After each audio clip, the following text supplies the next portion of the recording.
Him गिर गुआए के अति पावनी, भय समीप सुर सरी सुहावनी। हिमालय पर्वत में एक बड़ी पवित्र गुफा थी। उसके समीप ही सुंदर गंगा जी बहती थी। वह परम पवित्र सुंदर आश्रम देखने पर नारद जी के मन को बहुत ही सुहावना लगा। आश्रम परम पुनीत सुहावा, देख देव ऋषि मन अति भावा। निरख शैल सर विपिन विभागा, भयउ रमापति पद अनुरागा। पर्वत नदी और वन के सुंदर विभागों को देखकर नारद जी का लक्ष्मीकांत भगवान के चरणों में प्रेम हो गया।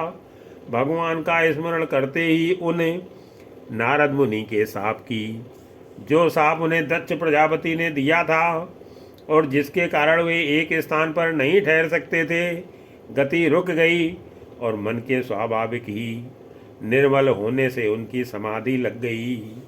सुमिरत हरिय श्राप गति बाधी, सहज विमल मन लाग समाधि। मुनि गति देख सुरेश डराना, कामई बोली कीन सन माना। नारद मुनि की यह तपोमयी स्थिति देखकर देवराज इंद्र डर गया।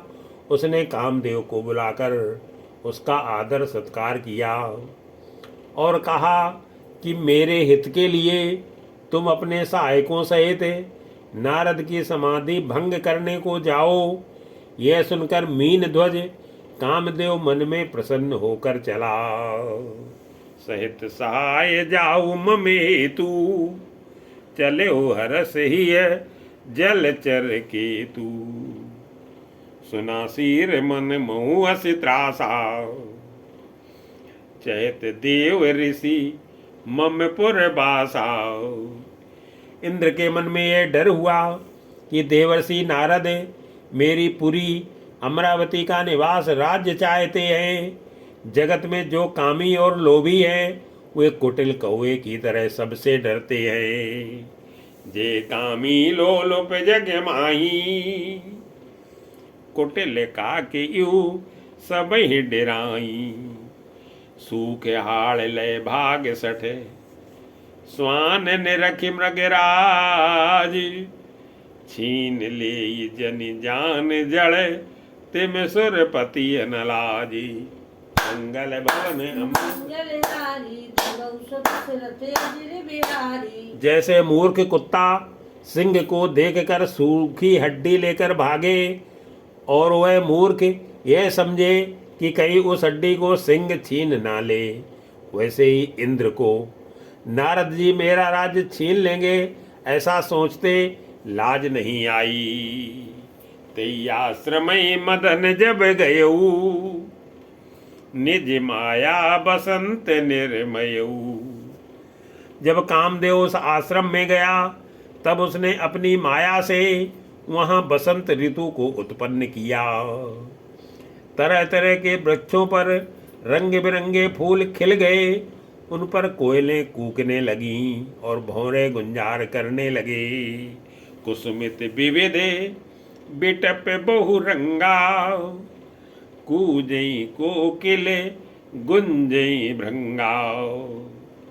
चली सुहावन त्रिविध बयारी, काम कसानु बढ़ावन हारी। कावाग्नि को भड़काने वाली 3 प्रकार की शीतल मंद और सुगंध सुहावनी हवा चलने लगी। रंभा आदि नवयुवती देवांगनाएं जो सबकी सब काम कला में निपुण थी। रंभादि किशोर नार नवीना, सकल असम सर कला प्रवीणा। करई गान बहुतान तरंगा, बहुविध क्रीडई पानी पतंगा। वे बहुत प्रकार की तानों की तरंग के साथ गाने लगी और हाथ में गेंद लेकर नाना प्रकार के खेल खेलने लगी। कामदेव अपने इन सहायकों को देखकर बहुत प्रसन्न हुआ और फिर उसने नाना प्रकार के माया जाल किए। देख सहाय मदन हरसाना, कीन से पुनि प्रपंच विधि नाना। काम कला कछ मुनि न व्यापी, निज भय डर्यो मनोभो पापी। परंतु कामदेव की कोई भी कला मुनि पर असर ना कर सकी। तब तो पापी कामदेव अपने ही नाश के भय से डर गया। लक्ष्मीपति भगवान जिसके बड़े रक्षक हों, भला उसकी सीमा मर्यादा को कोई दबा सकता है। सीम की चाप सकई कोई तासु, बड़ रखवार रमापति जासु। सहित सहाय सभी ते हरि, मानिहारि मन में गैस जाए पुनि चरण तब, कई सुठ आरती बैनी। मंगल भवन अमंगल हारी, ब्रह्मों दशरथ अजर बिहारी। तब अपने सहायकों समेत कामदेव ने बहुत डरकर और अपने मन में हार मानकर बहुत ही आर्त दीन वचन कहते हुए मुनि के चरणों को जा पकड़ा। भयउ न नारद मन कछु रोषा, कही प्रिय वचन काम परितोषा। नारद जी के मन में कुछ भी क्रोध ना आया। उन्होंने प्रिय वचन कहकर कामदेव का समाधान किया। तब मुनि के चरणों में सिर नवाकर और उनकी आज्ञा पाकर कामदेव अपने सहायकों सहित लौट आया। नाई चरण सिर आयस पाई, गयऊ मदन तब सहित सहाई। मुनि सुशीलता आपन करनी, सुरपति सभा जाय सब बरनी। देवराज इंद्र की सभा में जाकर उसने मुनि की सुशीलता और अपनी करतूत सब कही, जिसे सुनकर सबके मन में आश्चर्य हुआ और उन्होंने मुनि की बड़ाई करके श्री हरि को सिर नवाया। सुन सबके मन अचरज आवा, मुनि प्रशंस हरि सिर नावा। तब नारद गवने सिव पाही, जिता काम अहमित अधिकाई। जिता काम अहमित मन माही। तब नारद जी शिव जी के पास गए। उनके मन में इस बात का अहंकार हो गया कि हमने कामदेव को जीत लिया। उन्होंने कामदेव के चरित्र शिव जी को सुनाए और महादेव जी ने उन नारद जी को अत्यंत प्रिय जानकर इस प्रकार शिक्षा दी। मार चरित शंकर ही सुनाए, अति प्रिय जानि महेश सिखाई। बार बार बिन मोह मुनि तोही, जिम यह कथा सुनायो मोही। हे मुनि, मैं तुमसे बार बार विनती करता हूँ कि जिस तरह यह कथा तुमने मुझे सुनाई है, उस तरह भगवान श्री हरि को कभी मत सुनाना। चर्चा भी चले तब भी इसको छिपा जाना। तिम जन हरि सुनावो कबहू, चले वो प्रसंग दुरायो तबहू। संबुदीन उपदेश हिते, नहीं नारद सुहान। भरद्वाज कौतुक सुनऊ, हरि इच्छा बलवानी। मंगल भवन अमंगल हारी, दशरथ अजर बिहारी। यद्यप शिव जी ने हित की शिक्षा दी, पर नारद जी को वह अच्छी न लगी। हे भरद्वाज, कौतुक तमाशा सुनो, हरि की इच्छा बड़ी बलवान है। राम कीन चाहे सोई होई, करे अन्यथा अस नहीं कोई। श्री रामचंद्र जी जो करना चाहते हैं वही होता है, ऐसा कोई नहीं जो उसके विरुद्ध कर सके। श्री शिव जी के वचन नारद जी के मन को अच्छे नहीं लगे। तब वे वहाँ से ब्रह्मलोक को चल दिए। शंभु वचन मुनि मन नहीं भाए, तब बिरंच के लोक सिधाई। एक बार कर तल बर बीना, गावत हर गुण गान प्रवीणा। एक बार गान विद्या में निपुण मुनिनाथ नारद जी हाथ में सुंदर बीणा लिए हर गुण गाते हुए क्षीर सागर को गए, जहाँ वेदों के मस्तक स्वरूप मूर्तिमान वेदांत तत्व लक्ष्मी निवास भगवान नारायण रहते हैं। क्षीर सिंधु गवने मुनि नाथा, जय बस श्री निवास श्रुति माथा। हरसि उठे हरसि मिले उठे रमा निकेता, बैठे आसन ऋषि समेता। रमा निवास भगवान उठकर बड़े आनंद से उनसे मिले और ऋषि नारद जी के साथ आसन पर बैठ गए। ना चराचर के स्वामी भगवान हंसकर बोले, हे मुनि, आज आपने बहुत दिनों पर दया की। बोले बिहस चराचर राया, बहुते दिनन कीन मुनि दाया। काम चरित नारद सब भाखी, यद्यपि प्रथम बरज स्यो राखी। यद्यपि श्री शिव जी ने उन्हें पहले से ही बरज रखा था, तो भी नारद जी ने कामदेव का सारा चरित्र भगवान को कह सुनाया।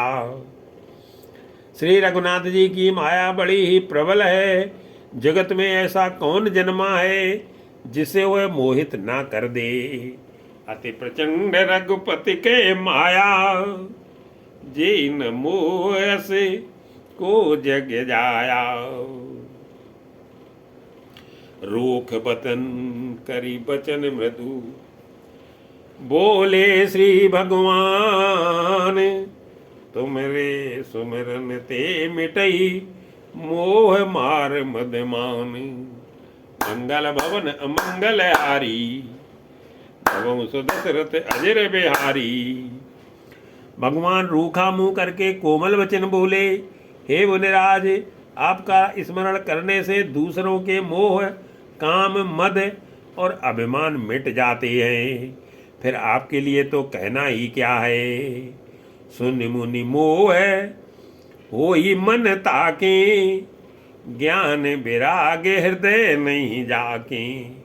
हे मुनि सुनिए, मोह तो उनके बस में मोह तो उनके मन में होता है जिसके हृदय में ज्ञान वैराग्य नहीं है। आप तो ब्रह्मचर्य व्रत में तत्पर और बड़े धीर बुद्धि है, भला कहीं आपको भी कामदेव सता सकता है। ब्रह्मचर्य व्रत रत मत धीरा, तुम्हें की करई मनोभो पीरा। नारद कहु सहित अभिमाना, कृपा तुम्हारी सकल भगवाना। नारद जी ने अभिमान के साथ कहा, भगवान, यह सब आपकी कृपा है। करुणानिधान भगवान ने मन में विचार कर देखा कि इनके मन में गर्व के भारी वृक्ष का अंकुर पैदा हो गया है। करुणानिधि मन दीख विचारी, और अंकुर गर्भ तरु भारी। बेग सुमय डानियो उखारी, पन हमारे सेवक हितकारी। मैं उसे तुरंत ही उखाड़ फेंकूंगा, क्योंकि सेवकों का हित करना हमारा प्रण है। मैं अवश्य ही वह उपाय करूंगा जिससे मुनि का कल्याण और मेरा खेल हो। मुनि कर हित मम कौतुक होई, अवश्य उपाय कर मैं सोई। तब नारद हरि पद सिर नाई, चले हृदय अहमित अधिकाई। तब नारद जी भगवान के चरणों में सिर नवाकर चले। उनके हृदय में अभिमान और भी बढ़ गया। तब लक्ष्मीपत भगवान ने अपनी माया को प्रेरित किया। अब उसकी कठिन करनी सुनो। श्रीपति निज माया तब प्रेरी, सुनऊ कठिन करनी ते केरी। बिरत्यो मगमऊ नगर ते सतयोजन विस्तार। श्रीनिवासपुर ते अधिक रचना विविध प्रकारी। मंगल भवन अमंगल हारी द्रमो सुदशरथ अजर बिहारी। उस हरि माया ने रास्ते में 100 योजन 400 कोस का एक नगर रचा। उस नगर की भांति भांति की रचनाएं लक्ष्मी निवास भगवान विष्णु के नगर बैकुंठ से भी अधिक सुंदर थीं। बसई नगर सुंदर नर नारी जन बहु मन सिजे रति तनुधारी। उस नगर में ऐसे सुंदर नर नारी बसते थे मानो बहुत से कामदेव और उसकी स्त्री रति ही मनुष्य शरीर धारण किए हुए हों। उस नगर में शील निधि नाम का राजा रहता था जिसके यहाँ असंख्य घोड़े हाथी और सेना के समूह टुकड़ियाँ थीं। तेपुर बसई शील निधि राजा अगिनत है गए सेन समाजा। सत सुरेश सम विभव बिलासा रूप तेज बल नीति निवासा। उसका वैभव और विलास 100 इंद्रों के समान था। वह रूप तेज बल और नीत का घर था। उसके विश्वमोहिनी नाम की एक ऐसी रूपवती कन्या थी जिसके रूप को देखकर लक्ष्मी जी भी मोहित हो जाएं। विश्वमोहिनी तासु कुमारी श्री विमोह जिसु रूप निहारी। सोई हरि माया सब गुण खानी शोभा तासु की जाए बखानी। वह सब गुणों की खान भगवान की माया ही थी।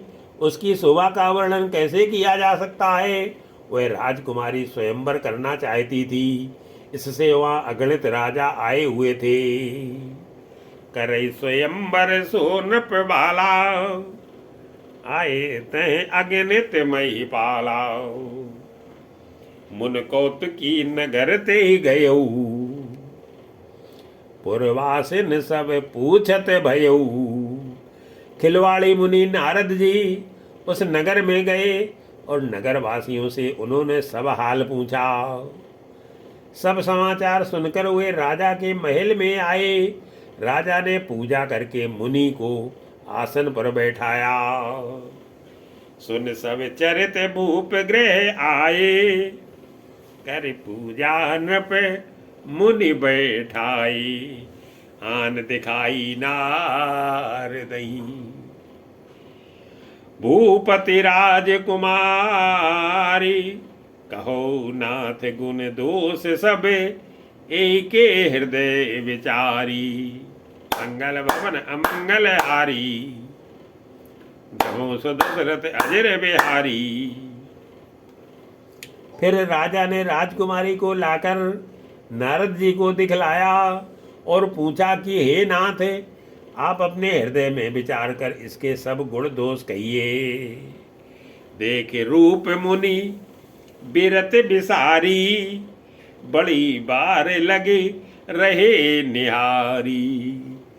उसके रूप को देखकर मुनि वैराग्य भूल गए और बड़ी देर तक उसकी ओर देखते ही रह गए।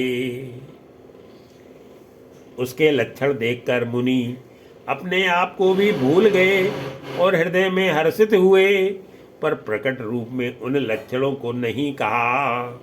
लक्षण तासु बिलो के बुलाने हृदय हरस नहीं प्रगट बखाने।